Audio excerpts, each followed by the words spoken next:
तो hey guys, welcome है आप सभी का मेरे यूट्यूब चैनल आरबीआई सिंप्लीफाइड पे। मेरा नाम यश है और आज हम इकोनॉमिक सर्वे पार्ट 2 करने वाले हैं। ठीक है, पार्ट 1 पहले से ही अपलोडेड है। अगर आपने वो देखा नहीं है तो आप जाके एक बार देख लेना। और आज हम पार्ट 2 को कंटिन्यू करेंगे। तो मैं इसके और पार्ट भी लेके आऊँगा। इसमें हम हर एक पर्टिकुलर चीज़ पे बहुत ज़्यादा डेप्थ डिस्कशन करने वाले हैं, थोड़ा सा ज़्यादा डेप्थ में जाएंगे। और आज हम थोड़ा फिजिकल पैरामीटर्स के ऊपर बात करेंगे, फिजिकल डेवलपमेंट के ऊपर बात करेंगे। ठीक है, तो देखो, एक तो ये इकोनॉमिक सर्वे चल रहा है और कल बजट भी रिलीज़ हो गया है। ठीक है, तो मैं बजट की भी वीडियोस बनाने वाला हूँ। ठीक है, और सेम तरीके से बनाएंगे, उसमें भी सीरीज़ में लेके जाएंगे। और आज के जो न्यूज़पेपर डिस्कशन होने वाला है ना, उसमें भी बजट का ही भरा हुआ है सारा। तो सारे के सारे बजट पैरामीटर्स ही हैं, बजट के ऊपर ही है सब कुछ। तो जो आज की न्यूज़ है ना, आज का जो न्यूज़पेपर है वो 2 पार्ट में हम करेंगे। ठीक है, और आज ही करेंगे, पार्ट 1 और पार्ट 2। ठीक है, और दोनों पार्ट में हम बजट के ऊपर ही ज़्यादा डिस्कशन करेंगे। तो न्यूज़पेपर में भी हम बजट के ऊपर बात करेंगे और फिर इसके ऊपर अलग से भी सीरीज़ आएगी जिस पे हम और डेप्थ में डिस्कशन करेंगे कि कोई पर्टिकुलर स्कीम हो गई है ना, तो उसके ऊपर ज़्यादा डेप्थ में जाएंगे। तो ऐसे करके हम पूरा का पूरा कवर करने की कोशिश करेंगे। इकोनॉमिक सर्वे पैरेलली चल रहा है, न्यूज़पेपर के थ्रू हम बजट का ओवरव्यू ले लेंगे। ठीक है, और बजट की अलग से एक सीरीज़ आ जाएगी जिससे हम पूरा का पूरा कवर कर सकते हैं ना, 100% हम कवर कर लेंगे। तो ये था पूरा वर्कफ्लो। इसके अलावा मेरा टेलीग्राम चैनल मैंने क्रिएट कर रखा है। आपको अगर इस पर्टिकुलर सेशन की पीडीएफ चाहिए तो आप ये टेलीग्राम चैनल ज्वाइन कर सकते हैं। इसका जो लिंक है वो आरबीआई सिंप्लीफाइड चैनल के अबाउट सेक्शन में मिल जाएगा और इस वीडियो की डिस्क्रिप्शन में मिल जाएगा। ठीक है, तो आप चलते हैं डायरेक्ट सेशन की ओर। तो economic survey 2025-26 calibrated fiscal strategy anchors India's micro stability. तो आज हम फिस्कल डेवलपमेंट के ऊपर ज़्यादा बात करने वाले हैं ना, फिस्कल डिसिप्लिन एंड कंसोलिडेशन। तो ये एक तरीके का चैप्टर 2 है ना। तो थोड़ा सा पढ़ते हैं फिर उसके ऊपर बिल्डअप करेंगे। ठीक, physical discipline and consolidation. The government has successfully balanced growth requirement with physical prudence adhering to the predictable and credible fiscal trajectory. This discipline has improved India's sovereign credit rating and reduced borrowing cost. ठीक है, और कुछ values और कुछ numbers दिए गए हैं ना इकोनॉमिक सर्वे में। वो है फिजिकल डेफिसिट का, जो हमारा फाइनेंशियल ईयर 26 टारगेट था वो बजटेड था एट 4.4% ऑफ जीडीपी। ठीक है, और कंपैरिजन में क्या है कि रिड्यूस किया। हमारा जो फाइनेंशियल ईयर 25 था उसमें 4.8 था। ठीक है, और अब उससे 4.4 की तरफ गए। इसका मतलब हम क्लियरली एक ऐसे पाथ पे हैं जहाँ पर हम फिजिकल कंसोलिडेशन करना चाहते हैं, मतलब अपना फिजिकल डेफिसिट रिड्यूस करना चाहते हैं ना। तो ये एक फिजिकल डेफिसिट का वैल्यूज़ हो गए। तो अब एक बार देख लेते हैं कि इन वैल्यूज़ से हमें पता क्या चल रहा है थोड़ा, है ना। देखो, फिजिकल डेफिसिट हमें पता है ना। फिजिकल डेफिसिट का फॉर्मूला हमें पता है। फिजिकल डेफिसिट क्या होता है? Total expenditures expenditure minus total revenue. ठीक है, टोटल रेवेन्यू। ठीक है, और इसमें हम एक्सक्लूड कर देते हैं जो हमने न्यू बोरोइंग कर रही होती हैं, न्यू बोरोइंग्स है ना, या न्यू लोन्स। न्यू बोरोइंग करी होती हैं या न्यू लोन्स होते हैं ना, उसको हम एक्सक्लूड कर देते हैं। ठीक है, तो टोटल रेवेन्यू में 2 टाइप के रेवेन्यूज आते हैं। कौन से? एक टैक्स रेवेन्यू, ठीक है, और एक non tax revenue. Non tax revenue हमारा, ये मैं आपको जनरल आइडिया दे रहा हूँ अभी, है ना। नॉन टैक्स रेवेन्यू हमारा क्या होता है? जिसमें जैसे पीएसयूज डिविडेंड देती हैं, आरबीआई अपना डिविडेंड डिक्लेयर करता है, वो डिविडेंड जो होता है वो नॉन टैक्स रेवेन्यू होता है। ठीक है, और जो टैक्स होता है जिसमें जैसे सैलरीड एम्प्लॉय कोई टैक्स दे रहा है ना, जीएसटी के थ्रू टैक्स जा रहा है ना, तो ये टैक्स रेवेन्यूज होते हैं। या कॉर्पोरेट अर्निंग में फिर कॉर्पोरेट टैक्स भर रहा है तो वो टैक्स रेवेन्यू होता है। ठीक है, तो हम टोटल एक्सपेंडिचर्स में से जब हम टोटल रेवेन्यू घटा देते हैं तो हमारे पास आता है physical deficit. Physical deficit in the sense total boring. Total boring एक गवर्नमेंट को करनी है अपनी इकोनॉमी को बैलेंस आउट करने के लिए, अपनी बजट को बैलेंस आउट करने के लिए। दिस इज अ, तो फिजिकल डेफिसिट क्या हो गया इनडायरेक्टली? तो fiscal deficit is a total money या borrowing, total money slash borrowing जो करनी पड़ती है टू बैलेंस इट्स बजट, है ना, अपने बजट को बैलेंस करने के लिए। ठीक है, तो ये होता है। तो अगर मान लो ये फिजिकल डेफिसिट का जो परसेंटेज है ये कम हुआ, ठीक है, जैसे हमारा 4.4 दिख रहा है, इसका मतलब क्या है कि गवर्नमेंट को कम डेब्ट पे रिलाय करना पड़ेगा, गवर्नमेंट को कम डेब्ट उठाना पड़ेगा, है ना। तो गवर्नमेंट को कम रिलाय करना पड़ेगा डेब्ट पे। ठीक है, डेब्ट पे कम रिलाय करना पड़ेगा अगर ये परसेंटेज कम होती है। तो हमने यही यहाँ पर डिस्कस किया कि पहले फाइनेंशियल ईयर 25 में हमने बोला था कि 4.8 तक हम रिड्यूस करेंगे। ठीक है, लेकिन फाइनेंशियल ईयर 26 में हम और ज़्यादा वर्चुअस साइकिल में हैं और हम और ज़्यादा ये सोच के चल रहे हैं कि 4.4 तक कर लेंगे। इसका मतलब हम क्लियर पाथ पे हैं टुवर्ड्स द फिस्कल कंसोलिडेशन। ठीक है, तो यहाँ पर ये एक और चीज़ ये शो कर रहा है कि क्योंकि फिस्कल डेफिसिट कम हो रहा है, इसका मतलब और अब्रप्टली कम नहीं हो रहा, हम एक फेज मैनर में कम कर रहे हैं, 4.8 से 4.4 की तरफ जा रहे हैं ना, एकदम नहीं कम कर रहे हैं। तो इसका फ़ायदा यही है कि गवर्नमेंट को गवर्नमेंट अपना कैपिटल एक्सपेंडिचर मेंटेन कर रही है। ठीक है, मतलब एसेट्स बिल्डिंग में पैसा डाल रही है और उसको एकदम भी सीज नहीं कर रही है ना, मतलब अच्छे से एसेट भी बना रही है और रेकलेसली उसे खर्च भी नहीं कर रही है, जो कि इन्फ्लेशन की तरफ ग्रोथ कर देता है, मतलब इन्फ्लेशन को ग्रोथ दे देता है ना। तो एक गवर्नमेंट जो है बहुत प्रूडेंट वे में और एक अच्छे वे में अपना पैसा खर्च कर रही है, जिसकी वजह से फिस्कल डेफिसिट एक अच्छा परसेंटेज हमें दिखा रहा है। ठीक है, हमारा कम हो रहा है फिस्कल डेफिसिट। ठीक है, थोड़ा और देखते हैं। अगर मान लो ये फिस्कल डेफिसिट जो है, डेफिसिट अगर बहुत ज़्यादा हाई हो जाए, मान लो 2 हाई हो जाए ना, 2 है, मैं परसेंटेज लेता हूँ 6% हो जाए फॉर एग्जांपल, तो वो क्या फ्यूल करता है, ये इन्फ्लेशन को फ्यूल करता है। ठीक है, अभी हम थोड़ा बेसिक पे बात कर रहे हैं ना, इन्फ्लेशन को फ्यूल करता है। ये कैसे फ्यूल करता है, क्योंकि गवर्नमेंट को अगर ये कैसे होता है, क्योंकि अगर फिस्कल डेफिसिट ज़्यादा है ना, तो गवर्नमेंट को बोरिंग करनी पड़ेगी और गवर्नमेंट बोरिंग के 2-3 रुपये तो नहीं लेती है ना, बिलियंस में लेती है ना, बहुत सारा पैसा लेती है। तो उसकी वजह से जितना भी मार्केट के अंदर पैसा होता है ना, मार्केट के अंदर मनी होता है, उसको एब्जॉर्ब कर लेती है थ्रू गवर्नमेंट सिक्योरिटीज़। ठीक है, तो गवर्नमेंट जो है सारा का सारा मनी एब्जॉर्ब कर लेती है थ्रू गवर्नमेंट सिक्योरिटी दे देती है और उसके थ्रू पैसा एब्जॉर्ब कर लेती है मार्केट का।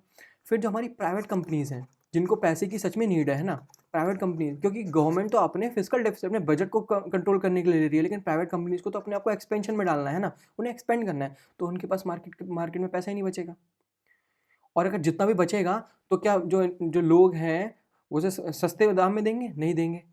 तो प्राइस जो है ना हाई हो जाएगा, इंटरेस्ट रेट हाई हो जाएगा। तो जो प्राइवेट कंपनीज बोरो करेंगी तो हाई इंटरेस्ट रेट पे करेंगी और उन्हें ज़्यादा पैसा, उन्हें बाद में इंटरेस्ट रेट ज़्यादा हाई देना पड़ेगा। ठीक है, तो इसकी वजह से इन्फ्लेशन भी बढ़ जाएगा। ठीक है, प्राइवेट कंपनीज को भी दिक्कत होगी। ठीक है, वो अच्छे से मटेरियल अच्छे से सप्लाई नहीं कर पाएंगे, सप्लाई चेन टूट जाएगी और फिर डिमांड तो कांस्टेंट है ही, डिमांड ज़्यादा होने की वजह से, सप्लाई चेन खराब होने की वजह से, डिमांड ज़्यादा होने की वजह से, सप्लाई चेन कम होने की वजह से अपने आप ही हाइकअप हो जाता है प्राइजेस, और प्राइजेस हाइकअप हो जाता है तो इन्फ्लेशन बढ़ जाता है। ठीक है, तो ये था अगर ज़्यादा हाई हो जाए तो। ठीक है, और अगर फिजिकल डेफिसिट ज़्यादा ही हम कम कर दें और क्विकली कम कर दें, मतलब इतना नहीं धीरे धीरे कम कर रहे हैं, क्विकली कम कर दें, है ना, मान लो 3% ले आए वो भी क्विकली, तो इससे क्या होगा, इसका मतलब क्या है कि गवर्नमेंट जो है ना, जो नेसेसरी सपोर्ट देना चाहिए गवर्नमेंट को, वो नहीं दे रही है इस टाइम पे। तो नेसेसरी सपोर्ट को ये अरेस्ट कर लेती है। अगर ऐसा होता है तो अरेस्ट हो जाता है नेसेसरी सपोर्ट, तो फिर इकोनॉमी स्लगिश हो जाती है अपने आप ही। ठीक है, तो इसलिए ही दोनों ही एक अच्छा रेंज होना चाहिए, ना कि ज़्यादा ही कम, ना ही ज़्यादा ही होना चाहिए, है ना, मतलब ना ही 6% होना चाहिए, ना ही 3% होना चाहिए क्विकली। ठीक है, ठीक है, तो हमने ये पूरा डिस्कस कर लिया, ये इतना पार्ट अभी हमने डिस्कस कर लिया सही से। इसके अलावा दो चीज़ें और होती हैं, तो होता है रेवेन्यू डेफिसिट। ठीक है, इन्होंने बोला रेवेन्यू डेफिसिट का जो टारगेट था वो बजटेड था एट 1.5% ऑफ जीडीपी। ठीक है, जो कि सिग्निफिकेंटली लोअर है फाइनेंशियल ईयर 9 से। ठीक है, तो यहाँ पर एक बार देख लेते हैं कि फिजिकल डेफिसिट क्या होता है। देखो सॉरी, रेवेन्यू डेफिसिट क्या होता है। जो रेवेन्यू डेफिसिट जो है वो सेम फॉर्मूले के साथ है। रेवेन्यू डेफिसिट क्या होता है, total revenue expenditure minus minus मैं यहाँ पे लिख रहा हूँ माइनस टोटल रेवेन्यू रिसिप्ट्स। ठीक है, अभी रेवेन्यू एक्सपेंडिचर्स क्या होते हैं, रेवेन्यू एक्सपेंडिचर्स जैसे गवर्नमेंट को सैलरीज देनी हो गई, ठीक है, पेंशन देनी हो गई, ठीक है, इंटरेस्ट देना हो गया, ठीक है, भाई जो लोन उठाती है उस पर इंटरेस्ट भी देना पड़ता है ना, और सब्सिडीज देनी हो गई ना, तो ये सारी टोटल रेवेन्यू एक्सपेंडिचर में जाती हैं। दूसरी ओर रेवेन्यू रिसिप्ट्स क्या होती हैं, जैसे टैक्सेस हो गए, ठीक है, हमने भी डिस्कस किया था नॉन टैक्स और टैक्स रेवेन्यूज, तो वो यही होते हैं। ठीक है, टैक्स हो गए, डिविडेंड्स हो गए, है ना, ये होते हैं। तो अगर हम टोटल रेवेन्यू एक्सपेंडिचर से माइनस कर देते हैं टोटल रेवेन्यू रिसिप्ट्स, तो हमारे पास आता है रेवेन्यू डेफिसिट। तो रेवेन्यू डेफिसिट क्या बता रहा है भाई, रेवेन्यू डेफिसिट ये बता रहा है, ये असली में ये मेज़र कर रहा है कि जो हमारी गवर्नमेंट है वो बोरो कर रही है मनी, कितना बोरो कर रही है मनी, सिर्फ अपना डेली डेली डेली ग्रॉसरीज या इलेक्ट्रिसिटी बिल पे करने के लिए, ठीक है, जो डेली वर्क होता है उसको ही मेंटेन करने के लिए कितना मनी बोरो कर रही है गवर्नमेंट। मतलब सैलरीज देने के लिए बोरो करना पड़ रहा है, अपनी खुद की ग्रॉसरीज देने के लिए बोरो करना पड़ रहा है, इलेक्ट्रिसिटी बिल भरने के लिए बोरो करना पड़ रहा है।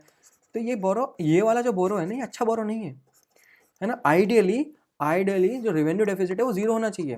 भाई गवर्नमेंट जो है बोरो करे कैपिटल एक्सपेंडिचर करने के लिए, एसेट बनाए, रोड बनाए, ब्रिज बनाए, है ना, ये सब चीज़ें बनाए, ना कि अपना खुद का खर्चा निकालने के लिए गवर्नमेंट बोरो कर रही है। तो आइडियली रेवेन्यू डेफिसिट जो है जीरो होना चाहिए। भाई गवर्नमेंट को एक्स्ट्रा पैसा जो आप उठा रहे हो मार्केट से, वो सिर्फ डेवलपमेंट में लगाना चाहिए, ना कि अपने खुद की सैलरीज, ग्रॉसरीज और इलेक्ट्रिसिटी बिल पे करने के लिए।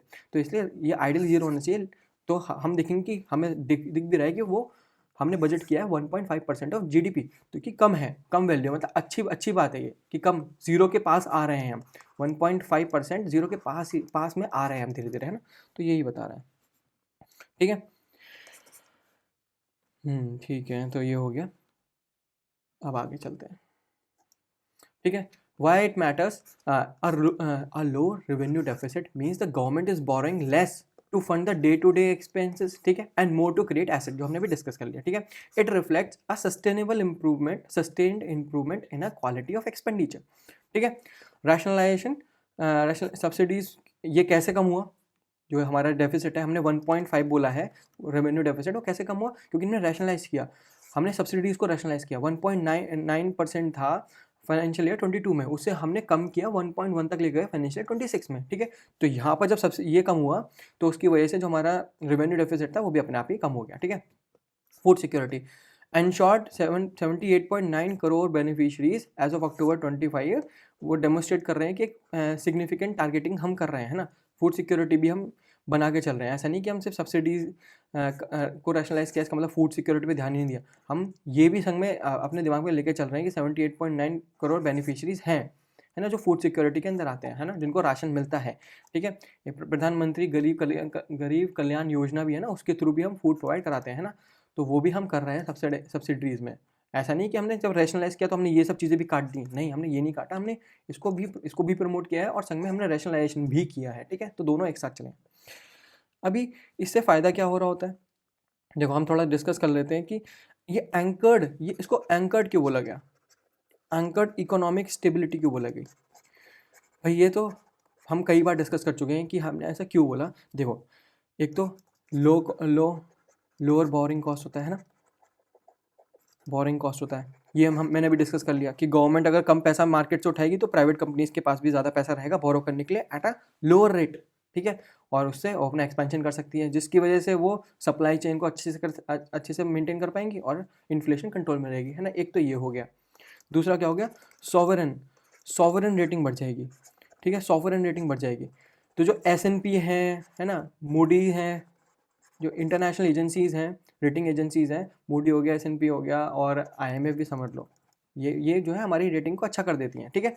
हमारी गवर्नमेंट जैसे S&P ने भी BBB नेगेटिव से हमें BBB में लेके गए, है ना, तो हमारी रेटिंग को अच्छा कर दिया। तो इससे क्या होता है कि जब गवर्नमेंट की बैलेंस शीट क्लीन दिख रही होती है, तो गवर्नमेंट की जब बैलेंस शीट क्लीन दिख रही होती है, जो फॉरेन मनी होता है ना, वो अच्छे से फ्लो कर पाता है। तो मतलब गवर्नमेंट जो है अच्छे से पैसा ज़्यादा अमाउंट ले पाती है, बोरो कर पाती है फॉरेन मार्केट से at a lower interest rate. तो सॉवरेन रेटिंग के बढ़ने के यही फ़ायदा होता है। और जो ये इसको बोलते हैं सील ऑफ अप्रूवल लग जाना। मतलब क्या फॉरेन इन्वेस्टर भी सोच रहे हैं कि भाई इंडिया जो है ना सेफ जगह है जहाँ पर हम अपना पैसा लगा सकते हैं, है ना, तो वहाँ से भी कमा सकते हैं। तो ये सोवरेन रेटिंग का ये फ़ायदा है। और थर्ड हमने देखा ही इन्फ्लेशन कंट्रोल रहती है, ठीक है। चलो आगे बढ़ते हैं ना। हाँ, तो देखो ट्रेंड्स एंड डेफिसिट यही है, ये ऊपर वाली लाइन है, इसको फिस्कल डेफिसिट बोला है, ठीक है। उसके नीचे जो है इसको रेवेन्यू डेफिसिट बोला है, ठीक है। और अभी एक और पैरामीटर है जिसको बोलते हैं प्राइमरी डेफिसिट, इसको भी ऊपर डिस्कस करेंगे, ठीक है। तो हम देख लेते हैं कि इस बार का जो हमारा था, हमने क्या सोच के रखा था, 4.4%, ठीक है, ऑफ जीडीपी। और जो हमारा रेवेन्यू डेफिसिट था 1.5%, और जो हमारा प्राइमरी डेफिसिट था वो 0.8% ऑफ जीडीपी पर रखा है ना। तो ये हमने रेवेन्यू डेफिसिट समझ लिया, फिस्कल डेफिसिट समझ लिया, लेकिन प्राइमरी डेफिसिट क्या है यहाँ पर, ये नई चीज़। तो अभी प्राइमरी डेफिसिट आगे आगे होगा, है ना। हाँ, प्राइमरी डेफिसिट यही है। तो प्राइमरी डेफिसिट क्या होता है, देखो एक बार फॉर्मूला भी देख लेते हैं। अभी मैं प्राइमरी डेफिसिट की बात कर रहा हूँ। तो प्राइमरी डेफिसिट जो होता है वो एक्चुअली होता है equal to fiscal deficit. Fiscal deficit में से हम घटा देते हैं, फिस्कल डेफिसिट में घटा देते हैं इंटरेस्ट पेमेंट। इंटरेस्ट पेमेंट, अभी इंटरेस्ट पेमेंट किस पे है, ओल्ड लोन्स पे, ओल्ड लोन्स पे इंटरेस्ट पेमेंट। और फिस्कल डेफिसिट क्या है, टोटल बोरिंग, हमने अभी देखा कि वो टोटल बोरिंग है। तो टोटल बोरिंग में से हम वो वाले इंटरेस्ट पेमेंट हटा देते हैं जो ओल्ड लोन पे होते हैं। तो जब जो वैल्यू आती है उसको बोलते हैं प्राइमरी डेफिसिट। तो ये क्या मेजर कर रहा है, ये मेजर कर रहा है fiscal fiscal discipline, discipline of the government, current government या करंट ईयर गवर्नमेंट, है ना। मतलब जो आज आज करंट करंट जो करंट गवर्नमेंट, मतलब यहाँ पर करंट पॉलिसीज़ के बारे में, जो करंट पॉलिसीज़ चल रही हैं उसमें कितना अच्छा फिस्कल डिफिसिट डिसिप्लिन चल रहा है, फिस्कल डिसिप्लिन चल रहा है करंट गवर्नमेंट का इन द करंट पॉलिसीज, ठीक है। वो प्राइमरी डेफिसिट बताता है। और उसे किससे कंपेयर करता है, कंपेयर करता है ओल्डर ओल्डर लोन से, ठीक है। तो देखो अगर पीडी, मेरा प्राइमरी डेफिसिट अगर वो जीरो हुआ तो इसका मतलब क्या है, इसका मतलब ये है जो गवर्नमेंट है वो बोरो कर रही है मनी, गवर्नमेंट बोरो कर रही है मनी सिर्फ और सिर्फ अपना इंटरेस्ट पेमेंट करने के लिए on old loans to pay interest on old loans, ठीक है। अगर पीडी जीरो हुआ तो इसका मतलब जो करंट पॉलिसीज में जो स्पेंडिंग होने वाली है, जो स्पेंडिंग होने वाली है उसको पूरा कौन कर रहा है, उसको पूरा गवर्नमेंट की अर्निंग कर रही है। गवर्नमेंट जो अर्निंग कर रही है उससे ही वही सफिशिएंट है, जो गवर्नमेंट की अर्निंग है वही सफिशिएंट है करंट पॉलिसीज को सस्टेन करने के लिए, मेंटेन करने के लिए। गवर्नमेंट को एक्स्ट्रा बोरिंग नहीं करनी पड़ रही करंट पॉलिसीज और स्पेंडिंग्स को सस्टेन करने के लिए। बस गवर्नमेंट बोरो कर रही है किस लिए, to pay the interest on old loans, बस ओल्ड लोन्स को पे करने के लिए कर रही है, ना कि करंट पॉलिसीज को और ये स्पेंडिंग्स को मेंटेन करने के लिए कर रही है। वो तो भाई गवर्नमेंट की करंट अर्निंग ही कर रही है फुलफिल, ठीक है। यही पीडी के जीरो होने का मतलब होता है। लेकिन अगर पीडी हो जाए हाई, मतलब मोर देन जीरो, तो मतलब क्या कि गवर्नमेंट एग्रेसिवली स्पेंड कर रही है नए प्रोजेक्ट्स में, ठीक है। एग्रेसिवली स्पेंड कर रही है नए प्रोजेक्ट्स में, और वो उसकी फंडिंग कहाँ से हो रही है, प्रोजेक्ट्स में उसकी फंडिंग कहाँ से हो रही है, उसकी फंडिंग बोरोइंग से हो रही है बस, ठीक है। तो गवर्नमेंट एग्रेसिवली नए प्रोजेक्ट्स, अभी करंट पॉलिसीज और स्पेंडिंग्स को मेंटेन करने के लिए बोरोइंग कर रही है अभी, अगर पीडी हाई हो जाता है तो, इररेस्पेक्टिव ऑफ कि तुम्हारे ओल्ड लोन क्या चल रहे हैं। ओल्ड लोन को तो करना ही करना है, ठीक है, ओल्ड लोन को तो करना ही करना है, तुम और बोरिंग कर रहे हो अपने आज के प्रोजेक्ट्स को मेंटेन करने के लिए, तो ये तो और खतरनाक बात है। फिस्कल डेफिसिट, प्राइमरी डेफिसिट हमेशा कम ही होना चाहिए, है ना। कि तुम सिर्फ जो बोरिंग कर रहे हो वो ओल्ड लोन के लिए कर रहे हो, है ना, मतलब जो ओल्ड लोन लिया उसकी सर्विसिंग के लिए कर रहे हो, ना कि करंट पॉलिसी में भी तुम ऐड कर रहे हो, ठीक है। तो वही चीज़ है। तो ये जो हमारा करंट प्राइमरी डेफिसिट था, हमने देखा कि वो 0.8 है, जो कि अच्छी बात है, जीरो के पास में पहुंच रहा है। तो गवर्नमेंट अब सिर्फ बोरोइंग कर रही है किस लिए, सिर्फ गवर्नमेंट बोरोइंग कर रही है ओल्ड लोन की पेमेंट के लिए, और कुछ नहीं, ठीक है। तो ये भी हिस्टोरिक लो है। हमने देख लिया कि जो रेवेन्यू डेफिसिट होता है वो डेली ऑपरेशन के लिए होता है, और प्राइमरी डेफिसिट जो होता है वो करंट ईयर पॉलिसीज के लिए होता है। की क्वेश्चन क्या बोलते हैं इसमें कि are we boring to pay the salaries, है। अगर इसका आंसर हाँ होता है इसको मतलब रेवेन्यू डेफिसिट हाई है। यहाँ पर क्या है, are we borrowing for new spending और just to pay the interest, old interest. अगर यहाँ इसका आंसर हाई होता है तो इसका मतलब प्राइमरी डेफिसिट भी हाई पहुंच गया है ना। तो मैंने आपको समझाया फॉर्मूला इसका, revenue expenditure minus revenue receipts, इसका fiscal deficit minus interest payment on old loans, ठीक है। देखो इसका आइडियल सिनेरियो ये भी जीरो होना चाहिए और ये भी जीरो होना चाहिए, और surplus borrow if only for interest. अगर वो हाई हो तो सिर्फ और सिर्फ आप इंटरेस्ट के लिए ही पे करने के लिए आप बोरो कर रहे हो, ना कि अपनी करंट पॉलिसीज को सस्टेन करने के लिए। एसेट क्रिएशन, इसमें कोई एसेट क्रिएशन नहीं होता, सिर्फ कंजप्शन होता है, ये सिर्फ कंजप्शन को ट्रैक करता है।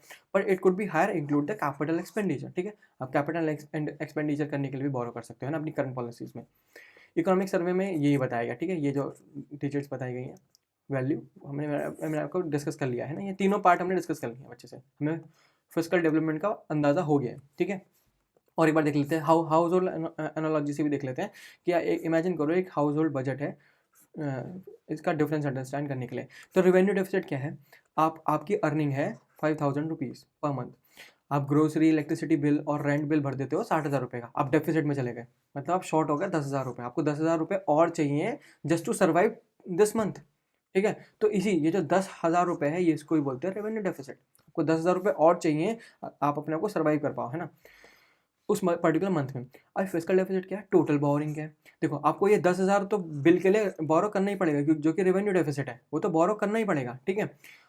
और you borrow 20,000 rupees to renovate your house, तो आपने कैपिटल एक्सपेंडिचर भी किया, ठीक है। मान लो अभी करंट सिनेरियो में ये तो था ही था, रेवेन्यू डेफिसिट तो था ही था, उसके अलावा आपने और बोरो कर लिया कैपिटल एक्सपेंडिचर करने के लिए, और आपने और बोरो कर लिया अपने ओल्ड इंटरेस्ट रेट को, ओल्ड लोन को पे करने के लिए, तो आपने टोटल कितना बोरो कर लिया? This is the total boring, तो आपने 35,000 रुपये बोरो कर लिया, है ना, तो इसको बोलते हैं फिस्कल डेफिसिट, ठीक है। अभी प्राइमरी डेफिसिट क्या है?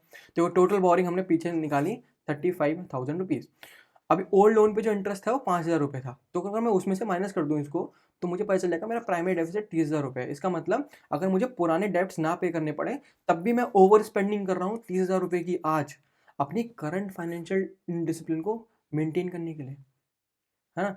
मुझे इसलिए मेरी ये करंट सिनेरियो बता रहा होता है ना प्राइमरी डेफिसिट। तो यही सेम चीज़ है, ठीक है। अब आगे बढ़ते हैं।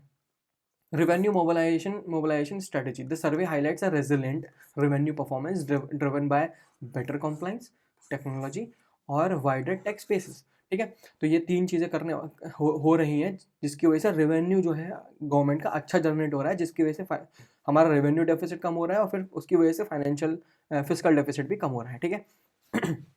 पहला क्या है? Direct tax. देखो, डायरेक्ट टैक्स क्या होता है? जो इनकम टैक्स होता है, जो सैलरीड एम्प्लॉय देता है, कॉर्पोरेट टैक्स जो कॉर्पोरेट्स देती है ना। तो इन्होंने क्या बोला है, जो टोटल टैक्स शेयर है वो कितना बढ़ा है? 58.2% बढ़ा है इन फाइनेंशियल ईयर दिस, और ये प्री कोविड था उसमें 51.9 था। इसका मतलब हमारा टैक्स बेस बढ़ा है ना। या तो टैक्स ज़्यादा आया है इस बार, या टैक्स बेस बढ़ा है, उसकी वजह से टैक्स ज़्यादा है। तो दोनों में से कोई एक चीज़ तो हो सकती है, या दोनों ही हो सकता है, ठीक है। Indicate a progressive shift towards taxing income and profits rather than consumption. और टैक्स बेस बढ़ा भी इसलिए क्योंकि हमने टैक्स रेशनलाइजेशन भी किया है, जीएसटी रेशनलाइजेशन भी किया है, ठीक है, दोनों ही करने पे, ठीक है। फॉर्मलाइजेशन बढ़ा है इनडायरेक्टली। तो टैक्स बेस एक्सपेंशन, देखो मैंने बोला वही टैक्स बेस एक्सपेंशन हुआ है। तो इनकम टैक्स फाइलर्स जो थे वो 9.2 करोड़ हो गए इन फाइनेंशियल ईयर 25, जो कि इंक्रीज है फाइनेंशियल ईयर 22 से। 6.9 करोड़ थे, तो अभी टैक्स बेस भी बढ़ा है। तो टैक्स बेस बढ़ा तो लोग ज़्यादा आए, लोग ज़्यादा है तो पैसे ज़्यादा आए। तो this is a progressive shift, ठीक है, ये प्रोग्रेसिव शिफ्ट है, ठीक है। इसका मतलब कि हमारा जो टैक्स बढ़ा है, ये जो 58.2% बोला है इसने, इसका मतलब पैसा ज़्यादा आया होगा हम पे, है ना, मतलब गवर्नमेंट पे, हम मतलब गवर्नमेंट यहाँ पर, है ना, गवर्नमेंट में पैसा ज़्यादा आया होगा। तो कैसे आया होगा? वो प्रॉफिट से आया होगा भाई। कॉरपोरेट प्रॉफिट कमाएगी ज़्यादा, कॉरपोरेट्स प्रॉफिट कमाएंगे, है ना, वो प्रॉफिट अर्न करेंगे, तो उस गवर्नमेंट को फ़ायदा होगा उससे टैक्स के फॉर्म में, है ना। या वेल्दी लोग खर्च करेंगे तो उससे ज़्यादा फ़ायदा होगा। तो ये बोलना चाह रहा है कि जो 58.2% हम इंक्रीमेंट मिला है ना, वो असलियत में कॉरपोरेट्स और वेल्दी लोगों से आया है, ना कि डायरेक्टली बर्डन किया गया है कंज्यूमर्स को। जो कॉमन कंज्यूमर्स होते हैं उनको ज़्यादा बर्डन नहीं किया गया है, ठीक है, उनको बर्डन नहीं किया गया है। तो जो टैक्स में यही खास बात होती है कि टैक्स जो है ज़्यादा अमीर लोगों से या ज़्यादा जो प्रॉफिट कमाते हैं उनसे ज़्यादा वसूला जाता है, ना कि कॉमन लोगों पे ज़्यादा दबाव डाला जाता है। तो टैक्स का यही खास बात होता है। लेकिन जो इनडायरेक्ट टैक्स होते हैं, इनडायरेक्ट टैक्स कौन से होते हैं भाई? जीएसटी तो हो गया इनडायरेक्ट टैक्स, ठीक है भाई। वो हर एक के लिए कॉमन होता है। एक बिस्किट के पैकेट पे एक वेल्दी पर्सन भी उतना ही टैक्स देगा जितना एक गरीब बंदा देता है, ठीक है। तो इनडायरेक्ट टैक्स इन चीज़ों पे भेदभाव नहीं करता, है ना, जो कि नॉर्मल है, मतलब होना भी चाहिए ऐसे, है ना। तो इसकी वजह से जो टैक्स यहाँ पर जो जीएसटी टैक्स कलेक्शन होता है वो बहुत नॉर्मल रेट पे होता है। लेकिन जो हमारा मेन टैक्स कलेक्शन होता है वो कॉर्पोरेट और वेल्दी लोगों पे बहुत डिपेंड करता है कि अगर ये ग्रोथ कर रहेंगे तो हमें मतलब गवर्नमेंट को ज़्यादा प्रॉफिट होगा, ठीक है। प्रॉफिट इन द सेंस उनका टैक्स रेवेन्यू बढ़ जाएगा, ठीक है। एक और चीज़ इन्होंने बहुत खास बात बोली है यहाँ पर कि ड्राइवर क्या थे इस चीज़ के। एक तो इम्प्रूव कंप्लाइंस का मतलब फॉर्मलाइजेशन होना, मतलब अब बहुत ज़्यादा लोग जो है आ रहे हैं ये टैक्स स्लैब्स के अंदर बेनिफिट लेने के लिए टैक्स का, ठीक है। और increase the rising the income. अभी ये जो 58.2% है वो ये भी तो दिखा रहा है कि जो कॉमन लोग थे उनकी भी तो इनकम बढ़ी, और उनकी इनकम बढ़ी और इतनी बढ़ गई कि वो एक ऐसे ब्रैकेट में आ गए जहाँ पर ज़्यादा फाइलिंग करनी पड़ती है आपको, है ना, पैसे आपको देने पड़ते हैं गवर्नमेंट को। तो मतलब जो जो मिडिल क्लास है वो अब अपर मोबिलिटी की तरफ भाग रही है ना, ये भी तो एक अच्छी चीज़ है ना, ये भी ये चीज़ दर्शा रहा है, ये भी दर्शा रहा है, ये भी दर्शा रहा है, ये सब कुछ बता रहा है, ठीक है। इसके अलावा ये जो इनिशिएटिव है, नज इनिशिएटिव, ठीक है, NUDGE। तो NUDG, एक बार इसकी फुल फॉर्म देख लेते हैं, इसकी फुल फॉर्म क्या होती है। इसको बोलते हैं non intrusive intrusive usage of data to to guide and enable, ठीक है। नज इनिशिएटिव क्या है, non intrusive usage of data to guide and enable. देखो पहले क्या होता था, जो ओल्ड मेथड होता था, कोरेजन होता था ओल्ड मेथड, ठीक है। ओल्ड मेथड में क्या होता था, कोरेजन होता था, कोरेजन, ठीक है। इसमें क्या होता है, इसमें जो है ना, ये जो टैक्स डिपार्टमेंट है ना, ये सीधा रेड मारता था, ठीक है, इंट्रूसिव बन जाता था, इंट्रूसिव, ठीक है। या नोटिस देता था आपको, लीगल नोटिस मिलता था, या थ्रेट देता था लिटिगेशन का, ठीक है, तुमने अगर नहीं भरा टैक्स तो हम तुम्हें कोर्ट में घसीट लेंगे, ऐसा है ना ये सब। तो ये जो ओल्ड मेथड था, ये कैसा क्लाइमेट, ये क्लाइमेट ऑफ फियर क्रिएट करता था, क्लाइमेट ऑफ फियर, ठीक है। लोग डर के रहते थे इन चीज़ों से, तो बचने की भी कोशिश करते थे। लेकिन जो हमारा नया मेथड है, ये नज जो मेथड है, न्यू मेथड, ये डाटा मैचिंग के ऊपर है, ठीक है। यहाँ पर प्यार से समझाया जाएगा, यहाँ पर प्यार से समझाया जाएगा, ऊपर धमकियाँ मिल रही थी, यहाँ पर प्यार से समझाया जाएगा। डाटा मैचिंग में क्या है, देखो टैक्स डिपार्टमेंट जो है ना, आपकी जो स्पेंडिंग है ना, उसका डाटा मैच करेगा, आपकी स्पेंडिंग का डाटा मैच करेगा आप आपकी डिक्लेरेशन से, ठीक है। मतलब आपके क्रेडिट कार्ड बिल देखेगा, प्रॉपर्टी परचेज देखेगा, स्टॉक मार्केट इन्वेस्टमेंट देखेगा, आपकी डिक्लेयर्ड इनकम के थ्रू, ठीक है, कि आपने कितनी डिक्लेयर करी है इनकम और उस पर आपने कितना खर्चा कर दिया है, ठीक है। तो वहाँ से वो ये देखेगा कि यार तुम्हारा जो है ये मैच कर रहा है, नहीं मैच कर रहा। अगर नहीं मैच करेगा ना, तो वो ऐसा नहीं कि तुम्हें धमकियाँ देगा, तुम्हें लीगल नोटिस भेजेगा, नहीं। इस मेथड में क्या होता है, इस मेथड में एक जेंटल रिमाइंडर दिया जाता है। बोला जाता है कि हमने आपकी जो है ना AIS निकाली है, एनुअल इन्फॉर्मेशन स्टेटमेंट निकाली है, ठीक है।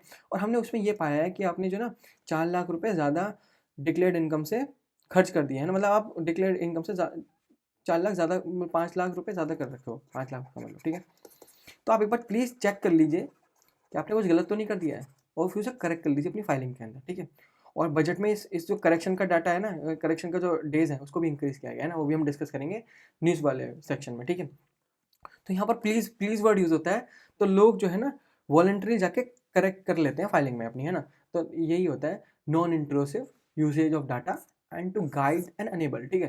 पहले धमकियाँ मिलती थी, अब नहीं मिलती हैं, ऐसा ऐसा इस इनिशिएटिव के थ्रू बोला जा रहा है, ठीक है। तो आगे बढ़ते हैं, गुड्स एंड सर्विस टैक्स, ठीक है, कलेक्शन परफॉर्मेंस। तो फाइनेंशियल ईयर 26 में, जो अप्रैल से दिसंबर है, ठीक है, मोटा मोटा मैं बोल सकता हूँ फर्स्ट हाफ, वैसे मोटा मोटा नहीं बोल सकता क्योंकि वो सितंबर तक होता है, ठीक है, छोड़ो उसको। तो gross collection stood at 17.4 lakh crore rupees, ठीक है, जो कि ग्रोथ बता रहा है 6.7 ईयर ऑन ईयर ग्रोथ है, over 16.3 lakh crore rupees in financial year 25 से इतना बढ़ गया है ये, ठीक है, जो कि 6.7 है, ठीक है, 6.7% ईयर ऑन ईयर ग्रोथ हुआ है, ठीक है। ये क्यों हुआ, तो इसके पीछे एक तरीके से जो GST होता है ना, देखो GST एक बहुत इंपॉर्टेंट चीज़ है ना, ये रियल इकोनॉमी कैप्चर करता है। और मैं आपको बता दूं कि जो GST का यूसेज है ना, जो GST का यूसेज है वो GDP कैलकुलेशन, हम जो अभी कर रहे हैं ना, हमने GDP का बेस ईयर चेंज किया है फाइनेंशियल ईयर 12 से, अब हम फाइनेंशियल ईयर 23 में जाएंगे, है ना। हमने ये जो बेस ईयर चेंज किया है, तो क्या इसमें क्या नंबर चेंज कर दिए हैं, नहीं, नंबर चेंज नहीं किया, इसमें मेथड भी चेंज किए हैं। तो इस बार मेथड हमने अपने न्यूज़पेपर वाले सेक्शन में डिस्कस किया है कि अपने GDP में कौन से नए मेथड्स लाए हैं, ये करने के लिए कि हम अपनी जो GDP है, रियल इकोनॉमी है, उसको सही से कैलकुलेट कर पाएँ, ठीक है। तो GDP उसमें बहुत बड़ा रोल निभा रहा था, हमने वो देखा है ना, हमने वो पूरा पढ़ा था। अगर आपने वो मिस किया है तो आप एक बार उसको देख लेना है न्यूज़पेपर में, न्यूज़पेपर वाले में, उसमें हमने एनालिसिस किया है इसका पूरा, ठीक है। तो यहाँ हम ये डिस्कस कर रहे थे कि रियल इकोनॉमी बताता है ना, ये रियल इकोनॉमी कैप्चर करता है, ये एक्चुअल कंजप्शन कैप्चर करता है, ठीक है। या ट्रेड वेलोसिटी कैप्चर करता है, भाई किस रफ्तार से ट्रेड हो रही है ये भी तो करता है, या बिजनेस कितना फॉर्मलाइजेशन में जा रहे हैं वो भी तो कैप्चर करेगा, एमएसएमईज कितना फॉर्मलाइज हो रही हैं वो भी तो कैप्चर करेगा। तो ये सब चीज़ें कैप्चर करता है, real economy, actual consumption, trade velocity, business formalisation, सब कैप्चर करता है, ठीक है। तो थोड़ा पढ़ते हैं थोड़ा। तो रजिस्टर्ड टैक्स पेयर जो है इंक्रीज हुए हैं, 60 लाख थे 2017 में और अब हो गए हैं ओवर 1.5 करोड़ करंटली, ठीक है। तो मतलब टैक्स बेस बढ़ा है। टैक्स बेस बढ़ना मतलब हमने उसमें भी देखा था, इनकम टैक्स वाले में भी देखा था कि उसमें भी टैक्स बेस बढ़ा था और यहाँ पर भी टैक्स बेस बढ़ गया है, ठीक है। तो ये टैक्स बेस बढ़ा है 3 कारणों से वैसे। देखो, एक तो होता है कि जो एमएसएमई है ना, वो बैंक बेनिफिट्स, ये सब बेनिफिट्स लेने के लिए और जीएसटी के बेनिफिट्स लेने के लिए जीएसटी रेशनलाइजेशन में मतलब जीएसटी के अंदर आ रही है, ठीक है। तो जो हमारी एमएसएमईज हैं वो फॉर्मलाइज हो रही हैं, है ना, वो फॉर्मलाइजेशन सिस्टम के अंदर आ रही हैं। तो एक तो ये हो गया, ठीक है, एमएसएमई की वजह से टैक्स बेस बढ़ा। दूसरा होता है कि इनपुट टैक्स क्रेडिट, ठीक है। देखो, आज के बजट, जो कल बजट हुआ है ना, उसमें भी इसके ऊपर न्यूज़ है, इनपुट टैक्स क्रेडिट क्या होते हैं ना, और हम न्यूज़पेपर वाले सेक्शन में इसको डिस्कस करेंगे। तो इनपुट टैक्स क्रेडिट क्या है, देखो ये एक प्राइमरी ड्राइवर है आईटीसी चेन का, ठीक है। और बिजनेस जो है इसके अंदर रजिस्टर होते हैं, क्यों? क्योंकि इनको कुछ क्रेडिट क्लेम्स मिलते हैं, है ना, जो भी ये टैक्स पे करते हैं उनको क्रेडिट क्लेम्स मिलते हैं, जो भी ये टैक्स पे करते हैं ऑन रॉ मटेरियल।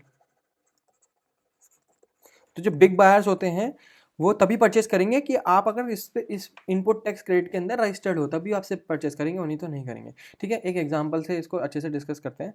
देखो एक बार इसको एग्जांपल से पढ़ते हैं। देखो 3 लेवल्स होती हैं, ठीक है। एक होता है मैन्युफैक्चरर, ठीक है, मैन्युफैक्चरर, और उसके बाद होलसेलर, ठीक है, होलसेलर के बाद आता है कंज्यूमर्स, ठीक है। और मैं बोल देता हूँ कि जीएसटी जो हम ले रहे हैं वो 18% पे ले रहे हैं, ठीक है।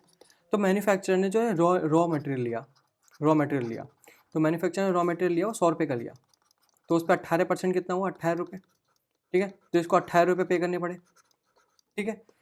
फिर इसने उसको उस रॉ मटेरियल से कुछ पर्टिकुलर प्रोडक्ट बनाया जिसकी वैल्यूएशन उसने कर दी 200 रुपये, ठीक है। भाई मैन्युफैक्चरर ने वैल्यू एडिशन किया, फिर वो 200 रुपये इस पे बेचे, इसको दिया।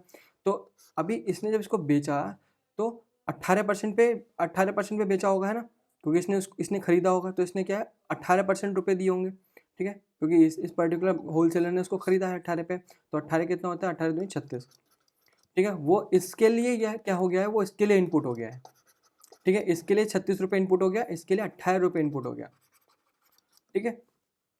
फिर और 36 रुपये इसके लिए जो है, जो मैन्युफैक्चरर है इसके लिए आउटपुट हो गया है, ठीक है, ये इसके लिए आउटपुट है। तो इसको मैन्युफैक्चरर को इसमें आईटीसी क्रेडिट के अंदर क्या होता है, आउटपुट माइनस इनपुट होता है, ठीक है। 36 रुपये इसके लिए आउटपुट हो गया, 18 रुपये इसने इनपुट पे किया, तो यहाँ पर 18 रुपये ही पे किए बस, ठीक है। अभी ये सिनेरियो खत्म हो गया। अभी होलसेलर का सिनेरियो है, होलसेलर ने इसकी वैल्यू और बढ़ा के 300 रुपये कर दी, ठीक है, और फिर उसको 18 उस पर % पे बेचा, तो 18% कितना हो गया, 54 रुपये, 54 रुपीज़, ठीक है। और फिर वो कंज्यूमर के पास आ गया, तो कंज्यूमर के लिए ये पर्टिकुलर वैल्यू जो हो गई है 54 रुपीज़, ये फाइनल जीएसटी हो गया जो 18 रुपये लगा, है ना। और जो होलसेलर्स हो गए वो 36 रुपीज़, और ये 58। तो यहाँ पर जो आईटीसी क्रेडिट होगा वो कितना होगा, ₹54 माइनस ₹36। तो इन्होंने इन शॉर्ट 18 रुपये ही पे किए, इसने भी, होलसेलर ने। तो यहाँ पर यही है कि जो मैन्युफैक्चरर है, होलसेलर्स हैं, वो अपने एंड पे ही ये आउटपुट और इनपुट क्रेडिट माइनस कर सकते हैं, ठीक है। और उसका जो माइनस करने का जो वैल्यू है वही आपका मेन टैक्स हो जाएगा। यही हो गया वो क्रेडिट उठाना, यही क्रेडिट उठाना हो गया, ठीक है। तो आपने जो पेमेंट किया वो सिर्फ इनपुट पे किया, डबल टैक्सेशन नहीं पे करना पड़ा आपको। फिर इसने जो पेमेंट किया वो सिर्फ इनपुट पे किया, डबल टैक्सेशन इसको भी पे नहीं करना पड़ा। तो ये रॉ मटेरियल से जो फाइनल प्रोडक्ट बना वो ऐसे करके फ़ायदा कर रहा होता है इनको। तो इसको बोलते हैं इनपुट टैक्स क्रेडिट हो जाना, ठीक है। गवर्नमेंट से डायरेक्ट ना लेके या अपने अगली चेन से लेते रहते हैं, ठीक है। इसको ही बोलते हैं आईटीसी चेन। इसके अलावा क्या है, थर्ड पॉइंट, देखो थर्ड पॉइंट होता है ई वे बिल्स, ठीक है। अगर ई वे बिल्स बढ़ रहे हैं, ई वे बिल्स क्या होते हैं, लॉजिस्टिक बनते हैं, मतलब रोबस्ट ट्रांजैक्शन वेलोसिटी बताते हैं। देखो ई वेल्थ कब जनरेट होते हैं, जब गुड्स जो है मूव कर रहे होते हैं या शिप हो रहे होते हैं, ठीक है। ये सप्लाई चेन मूव कर रही होती है, कितने फास्टर मूव कर रही है ना, मतलब ये यही बता रहा है, अगर ई वे बिल ज़्यादा जनरेट होंगे तो मतलब बहुत ज़्यादा गुड्स बहुत ज़्यादा तेज़ी से इधर उधर मूव कर रहे हैं ना, फास्टर मूव कर रहे हैं, तो मतलब हमारी जो लॉजिस्टिक है उसकी एफिशिएंसी बढ़ गई है, ये भी शो कर रहा है, ठीक है, वो भी इम्प्रूव हो गया है, ठीक है, और बेटर कंप्लाइंस हो गया है, है ना। अगर बेटर कंप्लाइंस है इसका मतलब हम जो मटेरियल है उसको अच्छे से ट्रैक कर पा रहे हैं, है ना, तो ट्रैकिंग भी बढ़ रही है ई वे बिल से। तो यही कुछ 3 पॉइंट्स हैं जिसकी वजह से फाइनली, ठीक है, फाइनली हमारा जीएसटी कलेक्शन बढ़ रहा है, ठीक है। तो यही था। तो यहाँ पर इकोनॉमिक एक्टिविटी इंडिकेटर क्या है उसका, कि ई वे बिल वॉल्यूम जो है वो 21% ईयर ऑन ईयर बढ़ा है अप्रैल से दिसंबर 25 में, ठीक है, सिग्नलिंग अ रॉबस्ट ट्रेड मोमेंटम, ठीक है, वहाँ से भी हमने अच्छी खासी ट्रेड मोमेंटम क्रिएट की है। और GST 2 जो हमारा रिफॉर्म हुआ है जिसमें 2 स्ट्रक्चर 2 रेट्स आए हैं ना, 5% और 18% वाला, है ना, तो इसकी वजह से भी कंप्लायंस कॉस्ट रिड्यूस हुआ है और कॉम्पिटिटिवनेस भी बढ़ी है। तो यही फ़ायदा है इन चीज़ों का, ठीक है। आगे वो ये ग्रॉस कलेक्शन कितना बढ़ा है ना अभी तक, जो दिसंबर अप्रैल से, ये क्या है टोटल था, ये पूरे फाइनेंशियल ईयर का है, ये क्या है सिर्फ अप्रैल से दिसंबर तक का है, अभी और बढ़ना बाकी है ना, हमें अच्छा खासा वैल्यू दिखेगा यहाँ पर। आगे आगे क्या है, टोटल रेवेन्यू रिसिप्ट, जो रेवेन्यू रिसिप्ट है हम इस पर कई बार डिस्कशन कर चुके हैं, हम थोड़ा करेंगे, वो भी रोज हुई है GDP 11.6% of GDP in financial 25 due to the better efficiency and technology led leakages, है ना, कंट्रोल किए गए हैं, जो टेक्नोलॉजी इनकॉपरेट करी है जिसकी वजह से जो रेवेन्यू रिसिप्ट हैं वो भी कम रहे हैं, है ना। हमने पूरा सिस्टम ऑनलाइन कर दिया है तो हमें फ़ायदा हुआ, हम सब कुछ चीज़ें ट्रैक कर पा रहे हैं, अगर सब कुछ चीज़ें ट्रैक कर पा रहे हैं तो एक अच्छा कॉम्प्लाइंस भी क्रिएट हो रहा है और एफिशिएंसी भी बढ़ रही है, और जो टेक्नोलॉजी रिलेटेड लीक्स होते थे वो भी हमने कंट्रोल किए हैं, ठीक है। और नॉन टैक्स रेवेन्यू भी स्टेबल है at 1.4% of GDP। Non tax कौन से होते हैं, जो RBI देता है डिविडेंड में, PSUs देते हैं डिविडेंड में, ना, ये सब चीज़ होती हैं।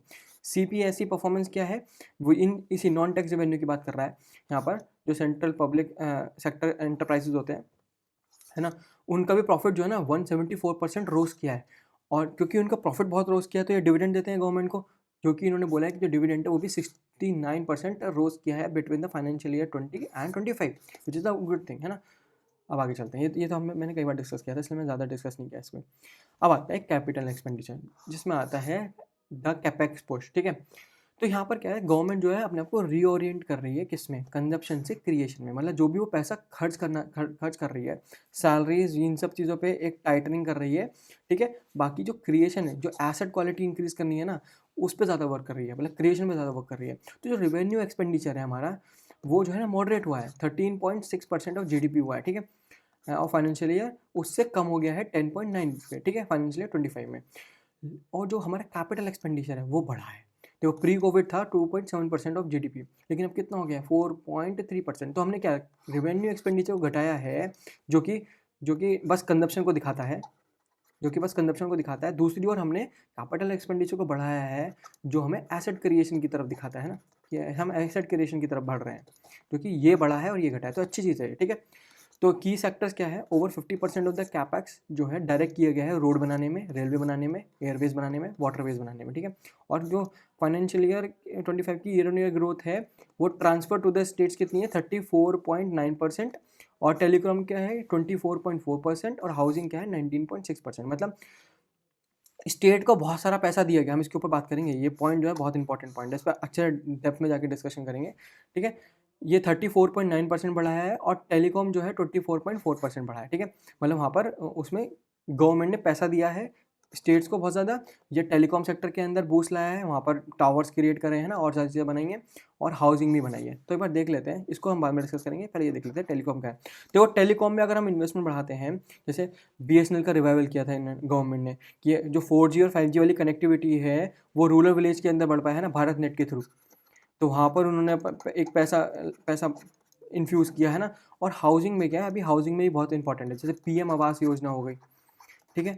PM आवास योजना में क्या फ़ायदा है, देखो एक तो कंस्ट्रक्शन पार्ट हो गया, जब भी वो कंस्ट्रक्शन करता है तो उसमें क्या है जॉब क्रिएशन हो जाती है ना। कंस्ट्रक्शन कौन करेगा भाई, जो अनस्किल्ड लेबर्स हैं या थोड़े सेमी स्किल्ड लेबर्स हैं वही कंस्ट्रक्शन में आते हैं ना, तो वहाँ पर जॉब क्रिएशन भी होती है।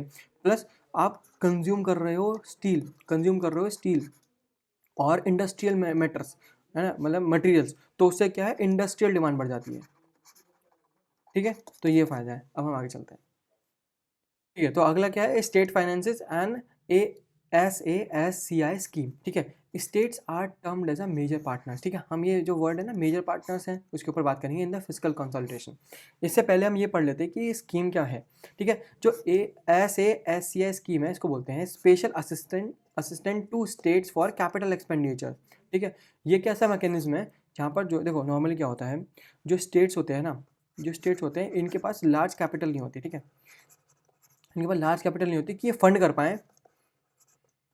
कर पाएँ किसको, लार्ज इंफ्रास्ट्रक्चर प्रोजेक्ट को, लार्ज इंफ्रा प्रोजेक्ट्स को फंड नहीं कर पाते हैं लोग, ठीक है, क्योंकि इनके पास इतनी कैपिटल नहीं होती है। तो क्योंकि इनका बजट बहुत ज़्यादा जो भी इनका बजट होता है वो सैलरीज पे करने में, पेंशन पे करने में या लोन इंटरेस्ट को चुकाने में चला जाता है।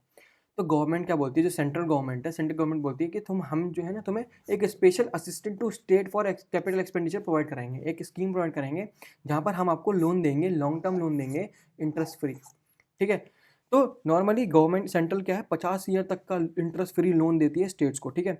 और तो नॉर्मली क्या है भाई, सेंटर के पास कैसे पैसा आता है, सेंटर तो बोरो करती है, जो सेंट्रल गवर्नमेंट है वो बोरो करती है मनी, मान लो 7% पे किया, ठीक है फॉर एग्जांपल, और फिर ये स्टेट गवर्नमेंट को देती है फ्री में 0% लोन में। तो इसमें क्या है, इस स्कीम के थ्रू सिर्फ सेंट्रल गवर्नमेंट जो है सारी की सारा प्रॉब्लम फेस कर रही है ना, मतलब सारा बर्डन वो उठा रही है, ठीक है।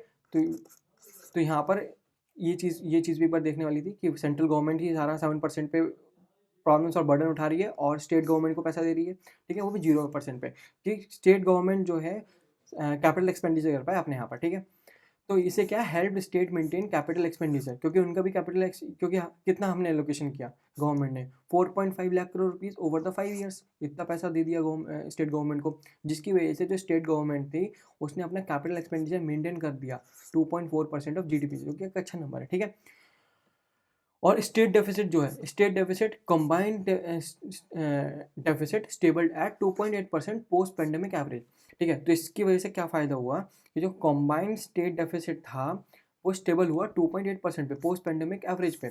बट प्रॉब्लम ये है कि वो एजअप हो रहा है, वो बढ़ता जा रहा है 3.2% in financial year 25 due to the short term income support schemes, ठीक है। तो इसमें क्या होता है देखो, सिर्फ और सिर्फ हमारी सेंट्रल गवर्नमेंट अपना बजट, अपना फिजिकल डेफिसिट करती रहे, स्टेट गवर्नमेंट बहुत पैसा बर्बाद करती रहे, उससे भी नहीं चलेगा, ठीक है। तो ये क्योंकि दोनों एक मेजर पार्टनर है, तो यहाँ पर यही वर्ड है मेजर पार्टनर्स है, ठीक है। तो अगर स्टेट गवर्नमेंट ज़्यादा पैसा खर्च करेगी, वो भी कौन सी चीज़ों पे, शॉर्ट टर्म इनकम सपोर्ट्स पे, तो क्या है इनका डेफिसिट बढ़ जाएगा। तो जो भी सेंट्रल गवर्नमेंट ने अच्छा काम किया है वो दिखेगा ही नहीं, क्योंकि स्टेट गवर्नमेंट पैसा बर्बाद कर रही है और चीज़ों पे, फालतू चीज़ों पे। पैसा दिया गया था आपको इस स्कीम के थ्रू कैपेक्स के लिए, लेकिन आप डाल रहे हो उसे किस में, आप अपना स्पेंडिंग नेचर चेंज कर रहे हो और आप दे रहे हो सपोर्ट, शॉर्ट टर्म सपोर्ट दे रहे हो, ठीक है। ये शॉर्ट टर्म सपोर्ट कौन सा होता है, जैसे ये जो स्टेट गवर्नमेंट है इन्होंने बहुत सारी जो है ना direct cash transfer scheme launch कर दी थी, जैसे मंथली पेमेंट देंगी वुमेंस को, ठीक है, यूथ को, इन सबको मंथली पेमेंट मिलता था, है ना। तो क्या ये तो रेवेन्यू एक्सपेंडिचर हो गया है ना, एक रिकरिंग कॉस्ट हो गया गवर्नमेंट को, जो कि एसेट बिल्ड नहीं करता है। तो यही दिक्कत थी, जो स्टेट्स है ना, स्टेट जो है ना अपनी नेचर चेंज कर रही है स्पेंडिंग का, वो रेवेन्यू एक्सपेंडिचर कर रही है, ठीक है। लेकिन जो हमारी सेंटर है उसने किसके लिए दिया था, उसने कैपेक्स के लिए दिया था, आप अपना गलत काम कर रहे हो इस चीज़ का। तो इसकी वजह से जो 2.8% दिख रहा है ना, वो अस्तित्व में एजअप हो रहा है 3.2 की तरफ, ठीक है, जो कि गलत चीज़ है ना। तो यही है, इसलिए मेजर पार्टनर है ना। अगर सेंट्रल गवर्नमेंट सही करेगी और स्टेट गवर्नमेंट अच्छा नहीं करेगी, तो भाई जो सेंट्रल गवर्नमेंट ने अच्छा काम किया है ना वो खत्म हो जाएगा। और ऐसा ही मतलब कॉम्प्लीमेंट्री सपोर्ट प्रोवाइड कराना है, कॉम्प्लीमेंट्री डिसिप्लिन रखना है, तभी फ़ायदा है, ठीक है। तो वो यही बोलने की कोशिश कर रही है, ठीक है। हमने पूरा SCI स्कीम के बारे में पढ़ लिया। अब अगला वो ये सेम चीज़ है, ठीक है। आगे वो यही बता रहा है कि जो इनका जो 2.4% जो है कैपिटल एक्सपेंडिचर, वो तभी है जब SCI स्कीम को इनकॉर्पोरेट किया, और उसे एक्सक्लूड कर दूं तो 1.9 है बस, क्योंकि देखो कितना बता रहा है, 0.5% इंक्रीज बता रहा है ना। अगर हम SCI स्कीम को इनकॉर्पोरेट करते हैं तो हमें 0.5% का फ़ायदा मिलता है, ठीक है। हमारा कैपिटल एक्सपेंडिचर बढ़ जाता है, जो कि अच्छी बात है, क्योंकि वो इन फ्यूचर हमें रिटर्न ही देने वाला है। तो ये जो वैल्यू बढ़ी हुई है ना, अच्छी चीज़ है। और ये सेम चीज़ें जो है, जो मैंने आपको पूरा समझाया ना, वो एक चार्ट की फॉर्म में भी दे रखा है इन्होंने, है ना। 3.2 हमारा एज अप हो रहा है, 2.8 हमारा वो डेफिसिट है ना, और स्टेट डेफिसिट है 2.4 हमारा। ये वाला जो पॉइंट है ये अच्छा चीज़ है, क्योंकि हम ये कैपिटल आउटले है ना, और 0.7% हमारा रेवेन्यू डेफिसिट है। ये और कम हो तो और बढ़िया, ठीक है। तो ये सेम चीज़ बता रहा है ये। अब पब्लिक डेप्ट मैनेजमेंट क्या है? इंडिया इज मैनेजिंग डेप्ट प्रूडेंटली, ठीक है, री फिजिकल क्रेडिबिलिटी। तो करंट डेप्ट क्या है? करंट डेप्ट हमारा 55.7% चल रहा है of GDP in financial year 25। तो इसका देखो फ़ायदा क्या है? हम हमारा अभी करंट 55.7 चल रहा है, लेकिन हम क्या चाहते हैं? हम चाहते हैं हमारा गोल जो है डेप्ट टू जीडीपी का गोल है 50% ±1% बाय फाइनेंशियल ईयर 2031। फाइनेंशियल 31 तक कितना हो जाए, है ना। तो ये यहाँ से हम यहाँ क्यों जाना चाहते हैं? देखो, अगर हम यहाँ से यहाँ जाएंगे ना, तो अगर फ्यूचर में अगर फाइनेंशियल ईयर 32 के अंदर कोई ग्लोबल शॉक आता है, कोई ग्लोबल शॉक आता है जिसकी वजह से इंडिया की इकोनॉमी सफ़र करती है, ठीक है, इंडिया की इकोनॉमी सफ़र कर रही है, तो उससे फ़ायदा क्या होगा? इंडिया जो है बोरोइंग कर सकता है अच्छा खासा, क्योंकि उसकी जो रेटिंग सोवनियर रेटिंग होगी वो भी अच्छी हो जाएगी इस 50 की वजह से, और बैलेंस शीट अच्छी दिखेगी हमारी, है ना। हमारा करंट अकाउंट डेफिसिट भी बहुत सही दिखेगा, मतलब बहुत सारे फैक्टर्स होते हैं जो हमारे अच्छे दिखेंगे।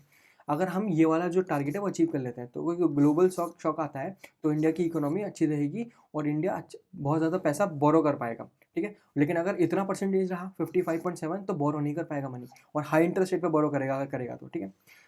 नॉर्मली ये बता रहा है जो 7.1% पॉइंट का रिडक्शन है 2020 से, ठीक है। यहाँ से हम यहाँ तक पहुँचे हैं, लेकिन अभी हमें 55.7 से यहाँ तक भी पहुँचना है बाय फाइनेंशियल ईयर 31, ठीक है।